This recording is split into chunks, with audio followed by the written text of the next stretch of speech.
Imagine living with someone for years, believing they are your loving spouse, only to discover they died long ago. This is the shocking reality Jennifer faces in today's story. After driving into a small village with her 3 children, she claims her husband Uzoma led her there. But the villagers are left stunned. Uzoma has been dead for 8 years. What follows is a haunting tale of mystery, love, and the supernatural. Join me as we unravel the chilling truth behind Jennifer's ghostly marriage.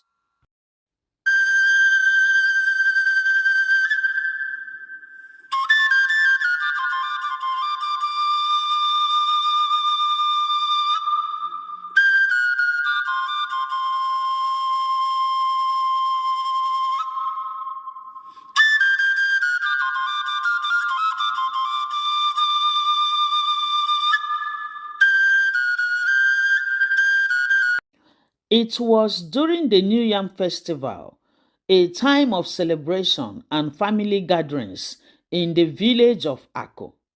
Nnenne, the elderly mother of the late Uzoma, sat quietly outside her modest walled house with her brother-in-law, Osondo. The warm breeze carried the sounds of drumming from the distant festival. Suddenly, a sleek, expensive car drove into the compound, steering a cloud of dust behind it. The engine hummed as the car stopped, and the door opened. A woman stepped out, dressed in a neatly pressed blouse and wrapper, her jewelry sparkling in the afternoon sun. Her face was smooth, her hair perfectly styled, and everything about her screamed wealth. 3 well-dressed children followed behind, holding hands and whispering to each other as they stared curiously at their surroundings. "Good afternoon," the woman greeted them politely, her voice soft but confident.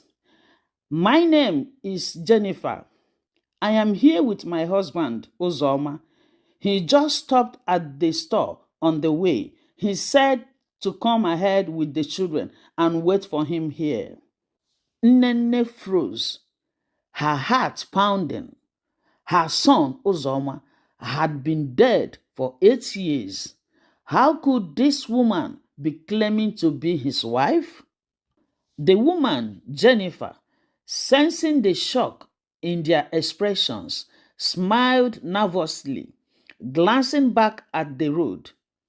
"He should be here any minute now," she said, looking down at her children, who were busy playing with pebbles on the ground. "He told me it won't take long. Uzoma never keeps me waiting," she said again. Nene felt as if the world had slipped from under her feet. Uzoma, her only son, had died in a tragic car accident on his way to Onitsha 8 years ago. The whole village had mourned his death, burying him with the honor due to a young man with a promising future. And now this woman was saying he was still alive. Osondo's voice was shaky as he spoke. "Are you sure you are talking about Uzoma Ogbuefi?" The woman, Jennifer, looked confused. "Yes, of course. We have been married for years, and these are our children," she said, gesturing toward the kids who were now chasing each other around the car. Nene's throat tightened as her eyes filled with tears. How could this woman say she was married to a ghost? As the tension mounted, Osondo asked, "Do you have any proof? Something to show us who this Uzoma is that you are talking about?" Jennifer nodded quickly, reaching into her expensive handbag. "Yes, I have a picture of him.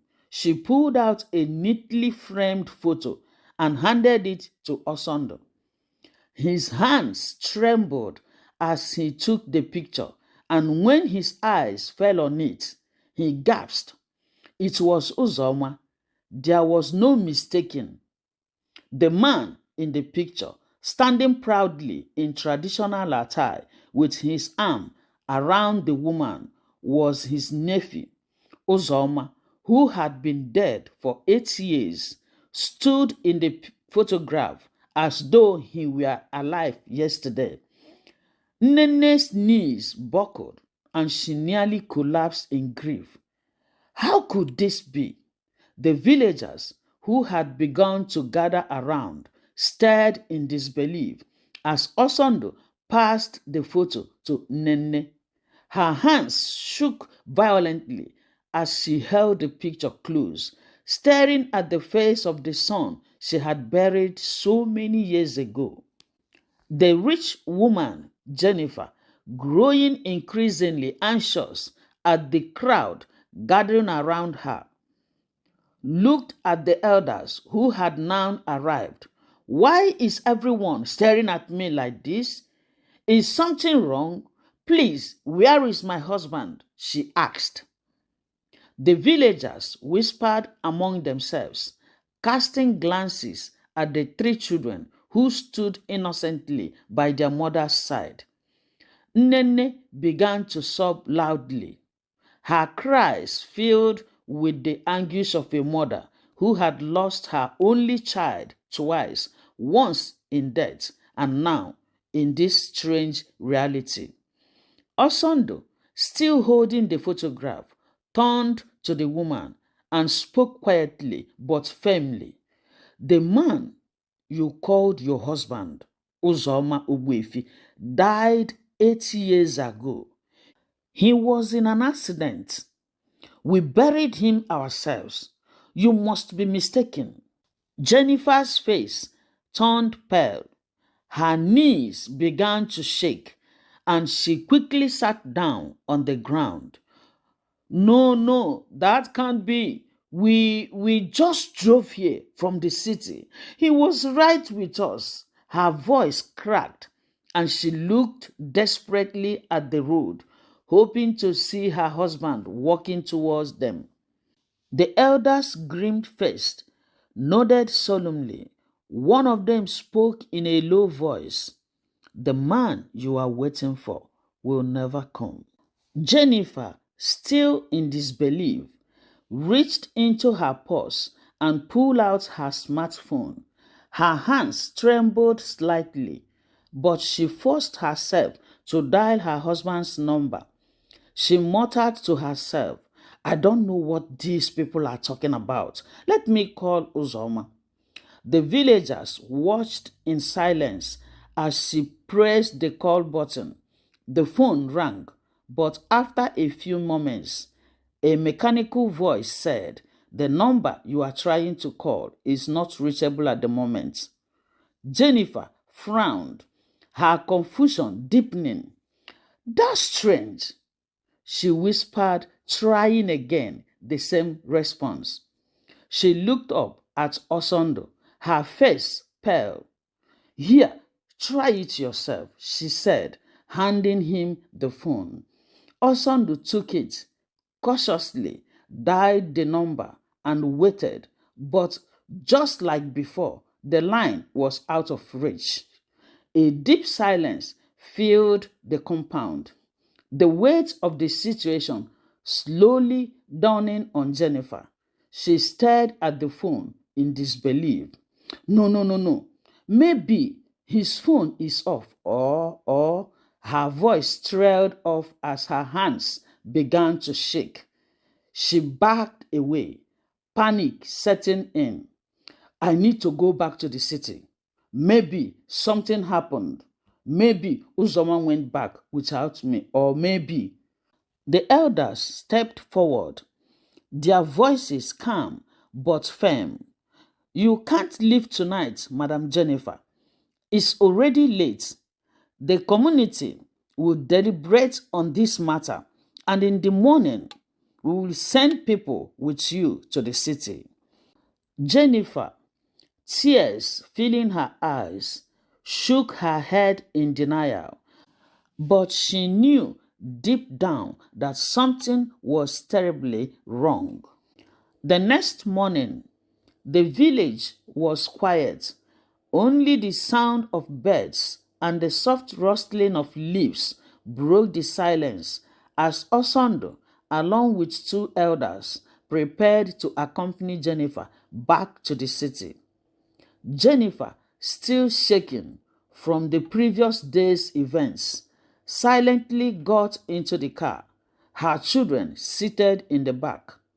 The journey felt long and heavy. The tension thick inside the vehicle. Jennifer stared out of the window, her mind racing. Could it be true? Had she been living with a ghost all these years?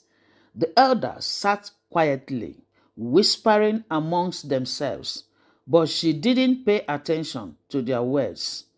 Hours later, they reached Jennifer's home in the city. She hurried out of the car and up the stairs to her apartment, the elders following closely behind. As she unlocked the door and stepped inside, her heart sank. Everything that had once belonged to Uzoma, his clothes, his shoes, his watch on the table, everything was gone. The closet was empty. His personal belongings vanished as if they had never been there. The reality of the situation hit her like a wave, and her legs gave out. She collapsed onto the floor, sobbing uncontrollably. How is this possible? She cried, clutching her chest. We lived here together. I saw him every day. I spoke to him. We had children together. Her voice cracked as her sobs filled the empty room. Osondo and the elders stood by, their faces somber as they watched the heart-wrenching scene unfold. Jennifer's world spun as she realized that everything she had known about her life with Uzoma was unraveling before her eyes. The elders, sensing the gravity of the situation, rushed to her side. They lifted her gently and helped her to the sofa, trying to calm her down. But Jennifer was inconsolable.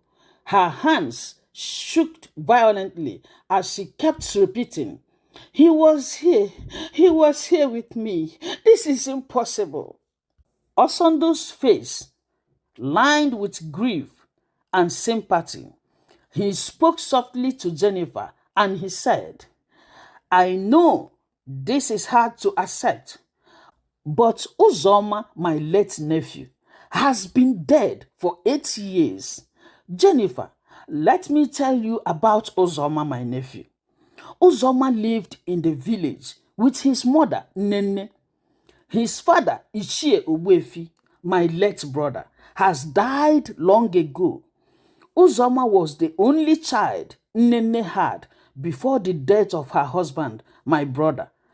And Nene single-handedly raised Uzoma. He was very close with his mother, Nene, that made him always promised her that he would give her everything his father was not able to do. But life took a turn one day. Uzoma decided to travel to Onitsha. On his way, tragedy struck. They had a ghastly accident and he died. It was a great tragedy to the entire family, his mother, and the community at large because he was the only child of his mother and also a vibrant man in the village. Before his death, he was a farmer who contributed immensely to the growth of the community through his benevolent contributions.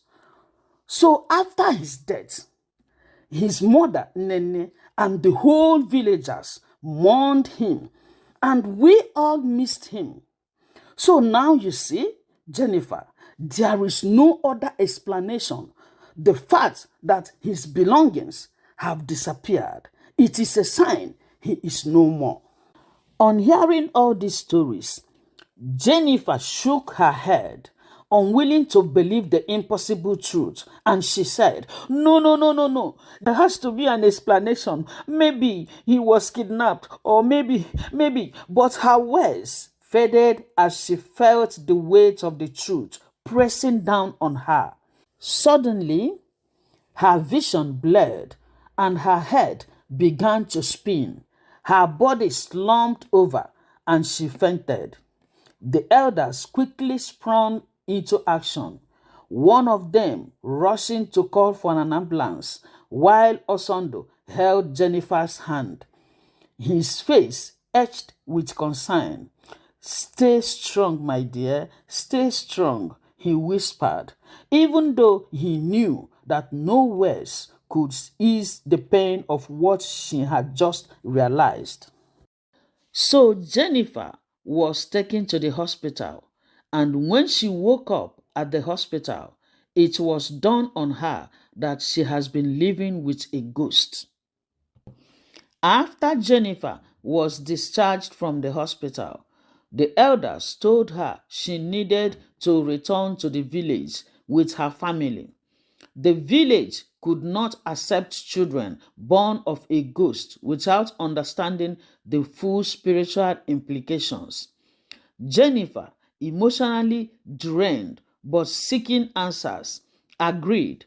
When her family arrived, the village elders gathered and decided to consult a holy wise man from a distant village. 3 people, including Osondo, were sent to meet the wise man. Upon arrival, the holy man informed them that they would need to stay for 3 days, as the answers they sought would only come to him in his dreams. As they were waiting, on the third night, the wise man had a vivid dream. A young man appeared, looking sorrowful, and introduced himself as Uzoma. He explained that the children were indeed his, and those who had come to the wise man were his uncles. Uzoma asked them to convey his apologies to his mother, Nene, for the pain he caused. He also sent his love to Jennifer and their 3 children, expressing deep regret for all the confusion and sorrow he had caused. Uzoma explained that after his death, the immense grief and hardship faced by his mother made him take such drastic steps, believing it was the only way to console her. Before disappearing, Uzoma showed the wise man a special leaf, instructing him to prepare it as a cleansing ritual for Jennifer and the children. This, Uzoma said, would restore them to normalcy in the human world. The wise man woke up the next morning and shared Uzoma's message with Osondo and the others. He prepared the special leaves as instructed and sent them back to the village with the medicine. Back in the village, the cleansing ritual began. Jennifer and her children were given the prepared leaves to bathe and drink for 7 days. The community gathered quietly, watching the process unfold. Day by day, the children and Jennifer went through the cleansing without issue, and by the end of the 7th day, they were considered part of the human world once again. Now, they were under the care of Nene, Uzoma's mother, who embraced them as her own, feeling both relief and sadness at the same time. Thank you for watching. This is where our story ends. But before we round it up, Let's look into our moral lessons. The consequences of our actions, even after death, can deeply affect those we leave behind. Uzoma's actions were driven by his love for his mother, but they caused immense pain and confusion for Jennifer and their children. Honesty and openness are key to resolving difficult situations. The community's decision to seek the wisdom of the holy man rather than rejecting Jennifer and her children outright helped them find peace and a solution. Love and forgiveness can heal even the deepest wounds. Uzoma's message of love and apology to his family brought closure and healing to both Nene and Jennifer, allowing them to move forward. Spiritual and cultural practices can offer guidance in complex situations. The traditional consultation with the wise man and the cleansing ritual played a crucial role in restoring balance to the lives of Jennifer and her children. Lastly, before entering into marriage, ask relevant questions to know who you are about to marry. This concludes our story. Thank you for watching. And don't forget to subscribe, like, comment, and share. Share to your family and friends. Also touch the bell button so that you will be notified each time we put out new video. Subscribe for more stories with powerful life lessons. Please and please subscribe to help us grow our channel. And please, don't forget to leave your comments in the comment section. God bless you all as you do so. Bye-bye. Love you. Mwah.